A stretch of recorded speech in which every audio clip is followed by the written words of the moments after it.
So I wanted to start my presentation with this picture because I think it symbolizes the fact that we all have a path, a life story that took us along our way to where we are now, to the values that we hold, and to working towards a sustainable future. And so I'm going to start by telling a little bit about my path, but while I tell you about mine, I hope that you take the opportunity to reflect on yours as well.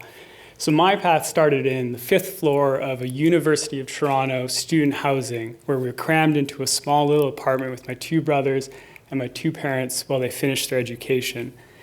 And so my initial path was going to be shaped by life in downtown Toronto. We would spend time outside, but we were always inundated by the hustle and bustle of the concrete jungle, I would say, that represents Canada's largest city.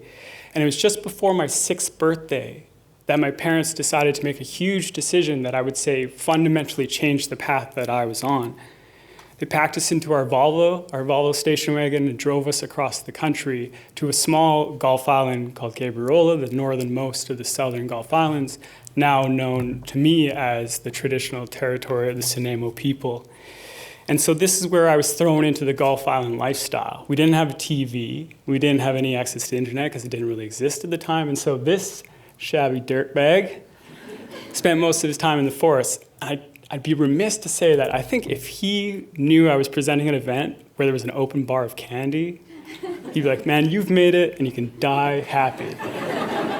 So I digress. This is the experience of my childhood because our parents made that decision to move us to Gabriel Island. Spend time on the ocean, in the forest, learning from the natural systems and experiencing them firsthand, which I think, unknown to me at the time, put me on a path towards my job at EcoJustice. And so that's where I'm now. And as a lawyer at EcoJustice, we work to represent other organizations, First Nations, individuals, and other communities to protect the environment. And so that work is divided between 3 teams focusing on protecting nature, protecting healthy communities, and combating climate change. And so as this slide is meant to reflect, 70% of that work is focused on litigation, so using the courts, and the other 30% is focused on law reform. And so I'm going to talk a little bit about my work, one of the things I'm really interested in and excited about in our climate team. But before I get into that, I think we need to take a step back and reflect on what we're facing, this existential crisis that is climate change. And I think there's no better quote than this quote from the IPCC released in the report from 2018. And let's be clear, it's an existential crisis that we're facing, especially here in Canada. I think that our federal government recently confirmed we're warming at twice the rate as almost the entire rest of the world, apart from the north. And that is going to have serious and dire consequences for all of us. And in particular, if we continue on this path to this high temperature scenario, which we are on, we need to be clear about that. And so, well, it's one thing to read these in reports. It's no doubt terrifying. It's the folks on the ground in these rural communities and the indigenous communities that are on the front line of climate change and are already feeling the impacts. And those impacts increase in natural disasters, increase droughts, increased water shortages, and coastal erosion are only going to continue. And so I don't know about you, but reading these reports, this information, and experiencing these things kind of creates this visceral existential dread into me that I experience day in and day out. And I don't think we're alone in feeling that. And the good news is that people are mobilizing to do something about it. We've seen it across Canada, we've seen it across the world, led largely by youth and Indigenous people.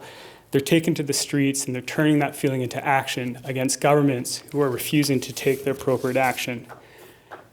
And there are other folks who are taking it a step further, who are saying enough is enough, and going above and beyond and risking their lives and their livelihoods by putting themselves on the front line and committing acts of non-violent civil disobedience.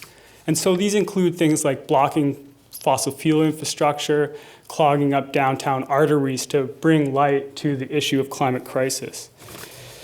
And we've seen this in our own backyard with Extinction Rebellion, occupying the Burrard Street Bridge, and over 200 people getting arrested at Kinder Morgan protests last year. And so what do EcoJustice have to do with this? It's a good question. Some of these folks, and this is where I'm going to get the eye rolls from the lawyers in the room, some of these folks are arguing climate necessity defense in response to the charges that they're receiving for acts of civil disobedience. This climate necessity defense is broken down into this. We acted because there was an imminent peril that we needed to avoid. There were no more reasonable legal alternatives, and the harm that was caused by us doing what we did was far outweighed, or is less important than the harm caused by climate change. And so with this, I think there's an overarching message.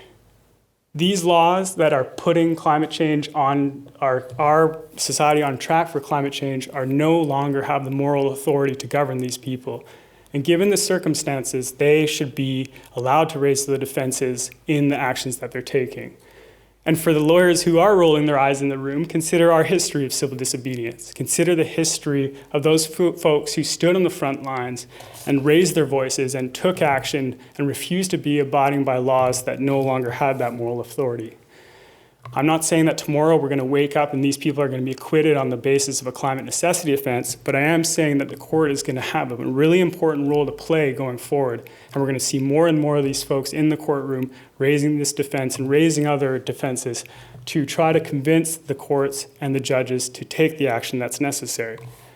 I started this presentation with a focus on the path that put us all here into these seats tonight, and for those who are taking action to combat climate change. I think another important point to make is that there needs to be a motivation that keeps us going, that keeps the fight in us. For me, it's those dirtbags, my new nephews that are on Gabriel and experiencing the natural systems that I am. I hope that each of you has some natural system or someone in your life who you can pull on to fight for a more equitable, just, and sustainable future.